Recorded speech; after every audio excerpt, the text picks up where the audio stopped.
Ozval sa mi klient, ktorý mesačne sype do Google Ads 6 000 eur, sťažoval sa, že reklama nefunguje, lídy sú drahé a výsledky slabé a požiadal ma o audit účtu.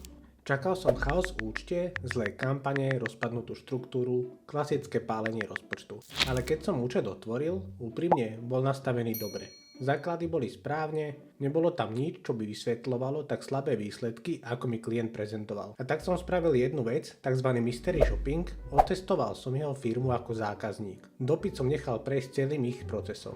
6 dní nikto nereagoval a presne tam som uvidel skutočný problém. Som Denis Galbavý a Google Ads spravujem tak, ako keby som ich platil ja. A dnes vám ukážem niečo, čo väčšina firiem úplne ignoruje. Google Ads nie je motor biznisu, je to zosilovač. Ak máte dobrý web a službu, viete to vďaka nemu krásne škálovať. Ak vaša služba alebo procesy nie sú dobré, vďaka Google Ads to len zistíte oveľa rýchlejšie a bude vás to stáť o mnoho viac peňazí. Váš problém nie je zlá reklama, váš problém je, že ste pre zákazníka neviditeľní, aj keď už stojí na vašom webe pripravený kúpiť. A to je ten moment, kde väčšina firiem prehráva. Nie v Google Ads, ale po kliknutí na reklamu. Chcete vedieť pravdu o vašom biznise? Otestujte sa.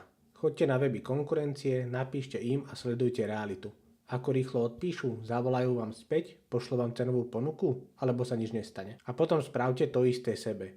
Pretože toto je rozdiel, ktorý rozhoduje o vašich peniazoch. Zatiaľ čo konkurencia odpísala v tomto prípade do hodiny, u tohto klienta ležal môj dopyt 6 dní bez reakcie.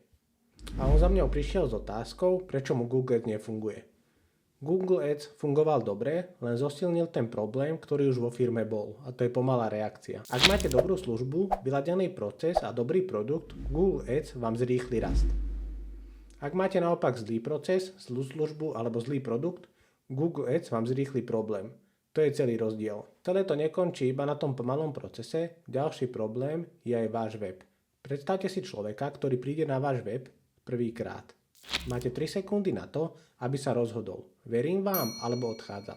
A tu väčšina firiem prehráva. Nie preto, že by mali zlý dizajn, ale preto, že nič nedokazujú. Zákazník potrebuje vidieť hneď, čo reálne robíte. Recenzie spokojných zákazníkov, ukážky práce pred a po. A konkrétnu odpoveď na otázku, prečo práve vy. Lebo otrepané frázy ako kvalita, spoľahlivosť, individuálny prístup dnes už neznamenajú vôbec nič. Ak predávate službu za 1000 eur, web nie je vizitka. Je to prvý obchodný rozhovor, ktorý prebieha bez vás. Jeden extra tip pre vás, nainštalujte si na web Hotjar, Clarity alebo Mouseflow a uvidíte, ako sa správajú zákazníci na vašom webe. Ďalšia vec, ktorá zabíja výsledky, je mobilná verzia. Väčšina klikov ide dnes už z mobilu. U spomínaného klienta bola mobilná verzia hrozná, prekrývali sa jednotlivé tlačidlá a podobne. Ak sa web načítava príliš pomaly alebo je neprehľadný, ľudia hneď odchádzajú. A potom je tu formulár, každé extra políčko znamená menej lídov. Meno, e-mail, telefónne číslo a hotovo. Ak sa zákazníka pýtate na poštové smerové číslo, typ realizácie alebo adresu, nezískavate viac informácií, strácate reálne zákazníkov. Všetok ten zvyšok zistíte za minútu po telefóne.